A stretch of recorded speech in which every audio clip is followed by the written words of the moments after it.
Seperti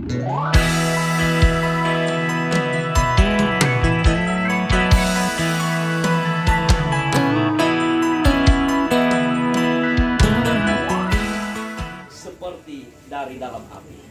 Amin. Untuk firman Tuhan, berbahagialah kita yang membaca, merenungkan, serta melakukan bagian firman Tuhan di dalam kehidupan kita setiap hari. Bapak Ibu Saudara yang terkasih dalam nama Tuhan Yesus Kristus, kita tahu jemaat Korintus adalah jemaat yang kaya dengan karunia-karunia rohani. Luar biasa sekali jemaat Korintus ini. Tetapi sekalipun mereka kaya dengan karunia-karunia rohani, mereka juga adalah jemaat yang banyak masalahnya. Jadi tidak menjamin bahwa kita punya karunia rohani itu nggak ada masalah. Ada banyak masalah yang terjadi di sana. Tetapi Paulus sebagai bapa rohani yang baik, dia terus bagaimana meneguhkan mereka agar mereka terus berdiri teguh.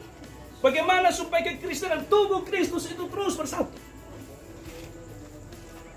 Itu bagian firman Tuhan ini. Paulus memberikan analogi tentang dasar dan bangunan.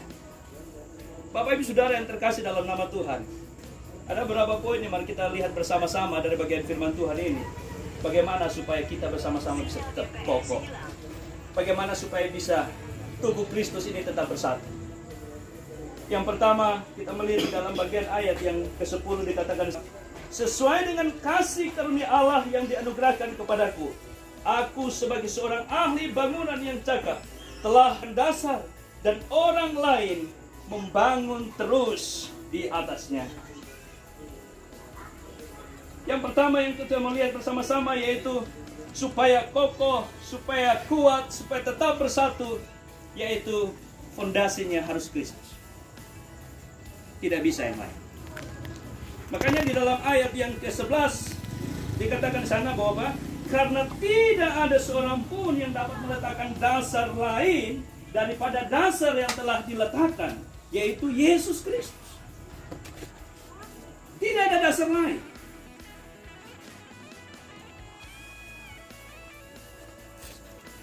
Kita tidak bisa membangun satu komunitas karena dasar ego kita. Oh, karena aku bisa, aku buat begini.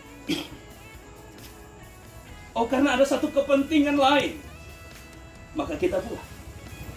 Saya ingat sekali seperti cerita tadi saya bilang di awal kami membangun komunitas itu. Memang sudah terlihat jelas. Memang waktu itu saya tahu bahwa apa? Itu 2017 persiapan untuk caleg 2019. Jadi tujuan berdiri itu supaya apa? Kita mengumpulkan kekuatan supaya nanti ketika caleg datang kita bisa memberikan proposal. Saya bisa harus jujur tentang itu. Tapi puji Tuhan dari awal saya melihat komitmen dari Satgas bahwa kita tidak berpolitik. Amin ya. Amin. Fondasi kita harus benar Bapak Ibu. Fondasi kita harus kokoh. Fondasi kita harus di dalam Kristus, tidak boleh ada yang lain. Karena hanya Kristuslah ketika kita berdiri di atas dasar yang benar, maka kita tidak akan goyah sekalipun ada badai, sekalipun ada masalah. Kita tahu bahwa di dalam perkumpulan pasti ada masalahnya. Tetapi yang membuat kita kuat itu karena sama-sama memandang kepada Kristus. Amin. Bapak Ibu Saudara yang terkasih di dalam nama Tuhan Yesus Kristus, hari kita bisa melihat bersama-sama kehidupan kita bukan hanya di dalam komunitas Satgas. Apakah dasar hidup kita, keluarga kita adalah Kristus atau masih yang lain? Kadang suami bilang, kalau bukan saya, rumah tangga kita nggak jalan. Istri juga bilang, kalau bukan saya juga, bagaimana? Bapak pulang kerja capek-capek mama. Ya kan? Kalau bukan saya, kita sudah tidak lagi memandang kepada Kristus. Bukankah di awal, ya, kalau nggak salah Pak Yes, kalau selesai ya, baru diberkati ya, dari Medan. Tadi saya dengar dari Pak Amsel. Nah, kalau hari ini mungkin foto saya salah. Kirain Pak Yes masih sendiri pula kan? Nanti untuk persiapan nanti ke depan bagaimana mendapatkan pasangan. Ya. Dasar rumah tangga kita juga harus Kristus. Dasar kehidupan kekristenan kita juga harus Kristus. Kalau tidak Kristus, kita pasti goyah. Kita tidak kuat. Apalagi Bapak Ibu, 2 tahun belakangan ini kita bisa 2 tahun. 2 tahun ini kita menghadapi masalah yang luar biasa. Covid. Kalau bukan karena Kristus, tentunya kita nggak bisa berkumpul lagi. Karena itu Bapak Ibu Saudara, dalam malam hari ini kita kembali melihat bahwa dasar komunitas kita ini itu karena Kristus. Kita mau jadi berkat bagi orang lain karena kita memandang Kristus. Bukan karena kita bisa, bukan karena kita hebat, bukan karena kita punya ini dan itu. Maka kalau kita berbicara tentang dasarnya Kristus, maka kita harus berbicara segala sesuatu dari Dia, oleh Dia, dan bagi kemuliaan Kristus. Amin. Supaya jangan sampai ke depan ketika ini sudah mulai besar, satu dengan yang lain mulai bicara, itu karena saya. Ya kan? Itu karena saya, itu karena saya. Tidak ada karena saya, Bapak Ibu, tetapi karena Kristus. Amin. Maka sudah besar, dia makin besar, dan makin menjadi berkat bagi banyak orang. Itu yang Tuhan mau. Fondasi itu menentukan bangunan itu mau sampai mana, kan? Ya, saya mungkin karena pendeta jadi nggak tahu bangunan itu seperti apa. Tapi biasanya kalau bangun rumah lantai 1, cakar ayamnya pasti beda dengan cakar ayamnya BCS, ya. Ya. Kalau kita cakar ayam lantai 1 tapi bangun rumah kayak gedung kayak BCS, pasti roboh. Ya, nggak perlu tunggu lama-lama. Ini baru bangun saja udah roboh. Iya kan?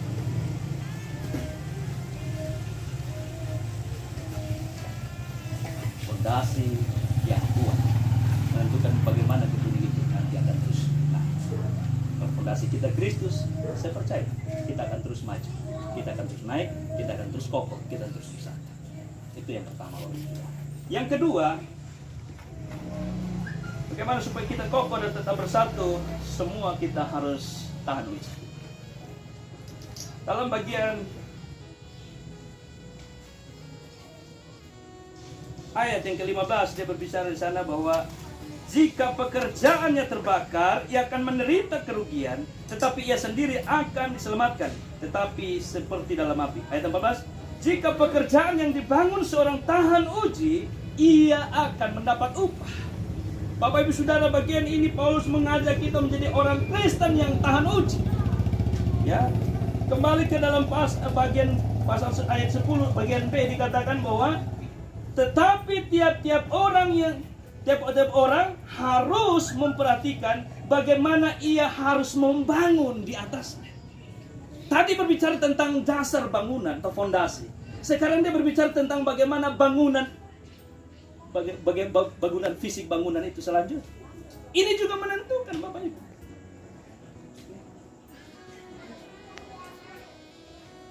Karena tidak mungkin orang bangun persiapannya itu fondasinya itu 5 meter sampai 10 meter ke bawah. Lalu setelah itu di atasnya dia bangun pakai triplex. Tidak mungkin ya Bapak Ibu ya. Pasti dia bangun dengan ya betul juga naik terus. Dia nggak mungkin pakai triplex. Atau lantai 2-nya dia mulai buat papan-papan, dia susun papan.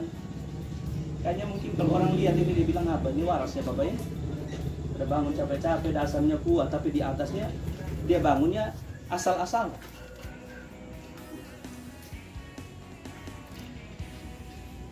Makanya Paulus katakan bahwa tetapi tiap-tiap orang harus memperhatikan bagaimana ia harus membangun di atasnya. Kita harus memperhatikan bangunan ini. Kalau kita sudah meletakkan dasarnya benar, perhatikan terus. Kita memberikan perhatian terus bersama-sama bagaimana ini terus berjalan. Jangan hanya di dasar aja kita betul. Lanjutnya kita juga terus memperhatikan. Sama-sama bersatu. Makanya dikatakan selanjutnya di dalam ayat yang ke-12. Ini Entahkah orang membangun di atas dasar itu dengan emas, perak, batu permata, kayu, rumput kering, atau jerami. Pondasinya sudah kuat, mantap, tak mungkin lagi pakai bangunan itu di atas kayu. Tak mungkin lagi pakai jerami kan Bapak. Tak mungkin lagi pakai rumput kering.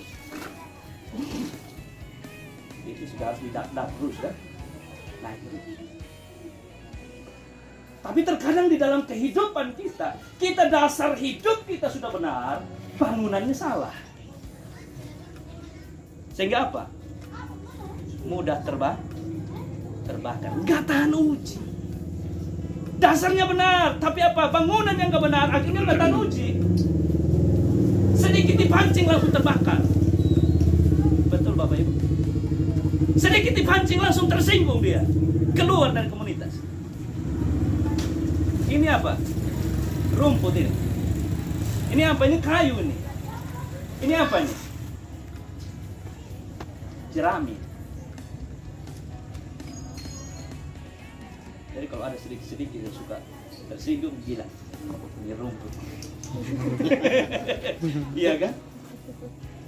Rumput itu bukan hanya terbakar dirinya sendiri, tetapi bisa membakar orang lain. Karena suka membakar, memanas-manasin buat ngomporin orang itu rumput juga, jerami juga.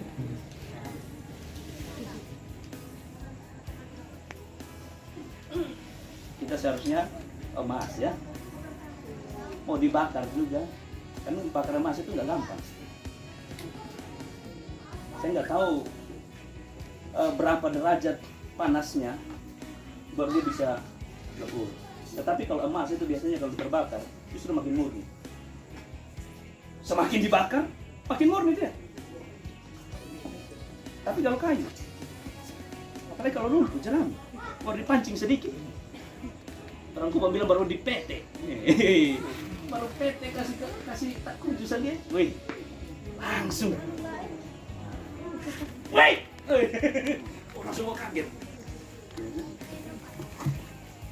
Bapak Ibu Saudara yang terkasih dalam nama Tuhan Yesus Kristus, saya percaya bahwa kita adalah orang-orang yang tahan uji, amin. Karena dasar kita membangun hidup kita bukan jerami, bukan kayu, bukan rumput kering, tetapi kita adalah orang-orang yang dibangun di atas dasar kebenaran firman Tuhan, emas. Bahkan firman Tuhan tadi di dalam Mazmur dikatakan lebih daripada emas, luar biasa. Artinya bahwa kita pasti tahan uji, pasti tahan uji. Karena itu mari kita bersama-sama bergandengan tangan. Karakter kita harus tahan uji, amin. Kejujuran kita harus ditunjukkan. Karena biasanya kalau sudah mulai berkembang itu, apalagi kalau sudah mulai dana masuk sedikit-sedikit, sudah mulai bisik sana bisik sini. Padahal orang yang bisik itu nggak ada usaha sedikit untuk dana itu masuk. Itu dia paling ribut. Biasanya itu. Saya kebetulan ketua ikatan alumni. Sekarang belum lama berjalan. Masalah dana itu paling ribut. Yang paling ribut itu bukan orang yang, biasanya orang yang memberi itu dia sudah lepas itu untuk Tuhan. Hatinya memang sudah untuk Tuhan. Tapi orang yang memberi pasti banyak ribut. Tapi saya percaya malam hari ini kita yang hadir, bahkan seluruh keluarga besar Satgas adalah orang-orang yang berkualitas. Tidak gampang terbakar, tidak gampang terpancing satu dengan yang lain. Justru kita saling meneguhkan satu dengan yang lain. Ketika ada masalah, kita luruskan masalahnya. Jangan sampai ada masalah sedikit, kita bikin supaya masalahnya makin besar. Kita yang kedua. Yang ketiga dan terakhir malam hari ini, khotbah malam ya. Sudah lama Ibu Pina yang tahu biasanya. Sudah lama Ibu Pina. Soalnya biasanya asik ngomong, tahu-taunya udah jam 12 malam. Ya, tapi memang belakangan karena Ibu Pina terus bilang, jangan lama-lama. Ya saya juga coba ya kan? Takutnya saya sampai selesai khotbah udah mulut berbusa tapi pulang. Papa tadi khotbah apa ya? Nggak tahu. Ya, bagian yang terakhir, Bapak Ibu Saudara yang terkasih, selain kita tahan uji, kita harus rendah hati. Kita harus saling menerima satu dan lain. Kita harus bisa saling menerima satu dan lain. Kita percaya ketika kita ada di satu komunitas, kita harus menanggalkan ego kita. Sebagaimana Kristus yang adalah Raja segala Raja, dia adalah Allah, menanggalkan itu. Tidak menganggap kesetaraan dengan Allah itu sebagai milik yang harus dipertahankan ketika ada di dalam dunia ini. Ketika kita masuk sini juga, kita jangan bawa ego, saya di rumah begini, saya di sana begini, kenapa nggak harus begini? Ingat, setiap tempat itu peraturannya beda-beda. Ya. Jangan kita bawa peraturan Pak Samuel di rumah sana, bawa ke peraturannya Pak Yes di sini. Pak Yes harus begini. Pak, ini rumah saya. Ya. Nah, di dalam ayat yang ke-18 dia berbicara tentang hikmat. Dikatakan begini, jangan ada orang yang menipu dirinya sendiri. Jika ada di antara kamu yang menyangka dirinya berhikmat menurut dunia ini, biarlah ia menjadi bodoh supaya ia berhikmat. Kenapa saya berbicara tentang ini, tentang rendah hati? Karena orang yang merasa, dia bukan merasa, tapi orang yang berhikmat seharusnya apa? Merasa bodoh. Dalam hal ini saya mau katakan bahwa kadang-kadang di dalam satu pertempuran persekutuan itu, Bapak Ibu, semua orang merasa pintar. Semua orang merasa paling bisa. Oh, begini. Satu bilang begini, satu bilang begini. Pendapatnya semua paling benar. Kalau nggak diterima, dia tersinggung. Nah ini, Bapak Ibu Saudara, kita nggak akan pernah bisa maju kalau kita semua tidak bisa saling menerima satu yang lain. Kita tidak bisa rendah hati satu yang lain. Semua usul kita tampung. Coba kita pertimbangkan bersama-sama. Mungkin ada usulnya saudara kita juga yang baik. Kadang-kadang kita baru ngomong begini, berhenti, ini begini, harus begini. Bapak Ibu Saudara yang terkasih dalam nama Tuhan, mari belajar untuk rendah hati. Bahkan di sini Paulus tegaskan Bapak, bila orang yang berhikmat, apa dikatakan? Biarlah ia menjadi bodoh supaya ia berhikmat. Orang yang bodoh pun kalau dia diam, disangka berhikmat, kata Amsal ya. Justru di dalam berkata-kata terdapat banyak kesalahan. Ya mungkin ada mungkin usul kita, mungkin ada pandangan kita yang betul bagus. Ya, tetapi kita saling memberikan kesempatan satu dengan yang lain. Karena saya percaya kita semua memikirkan bagaimana supaya Satgas ini maju. Ketika dalam keluarga juga begitu. Suami istri pasti bagaimana memikirkan rumah tangganya maju. Tidak ada yang mau rusak. Tidak ada. Tetapi apa? Masalahnya ego. Tidak ada yang mau rendah hati. Tidak ada yang mau, oh sekarang Bapak sebagai kepala keluarga, kenapa Bapak ngomong duluan? Ada yang begitu. Suami baru ngomong satu kata, suami begitu, harus begini. Ya kan? Setelah jalan salah. Coba waktu itu Bapak yang ngomong, Pak. Bapak Ibu Saudara yang terkasih dalam nama Tuhan Yesus Kristus, mari kita belajar untuk menjadi orang yang rendah hati. Ya, kami pendeta-pendeta juga, kami terus belajar menjadi orang-orang yang rendah hati. Ya. Tadi Pak Gripa datang lalu bilang, selamat Pak Pendeta. Saya juga nggak tahu ini setelah wisuda tiba-tiba dikasih percaya untuk khotbah, jangan karena itu. Iya kan? Nah biasanya kalau sudah tambah sedikit, ini sudah mulai angka bahu sedikit, sudah mulai buka-buka dada sedikit, sudah hebat itu kan? Ya, di mana-mana dia paling hebat sudah, ya kan? Tapi Bapak Ibu Saudara, seberapa pintar pun kita, seberapa pun tinggi pendidikan kita pun, kita harus tetap rendah hati. Saya melihat Kristus itu contoh yang luar biasa di dalam dalam hidup kita. Dia meninggalkan segala sesuatu, mengambil rupa hamba. Waduh, kalau kita masih menyimpulkan diri, kita malu sama Tuhan. Kita nggak ada apa-apanya dengan dia. Kita baru naik sedikit, itu sudah tunjukkan kita hebat. Bapak Ibu Saudara yang terkasih dalam nama Tuhan Yesus Kristus, mari malam hari ini, kalau kita mau Satgas kita semakin diberkati, semakin kuat, semakin bersatu ke depan, semakin menjadi berkat, kita harus rendah hati. Amin. Yang pertama kita punya fondasi yang benar.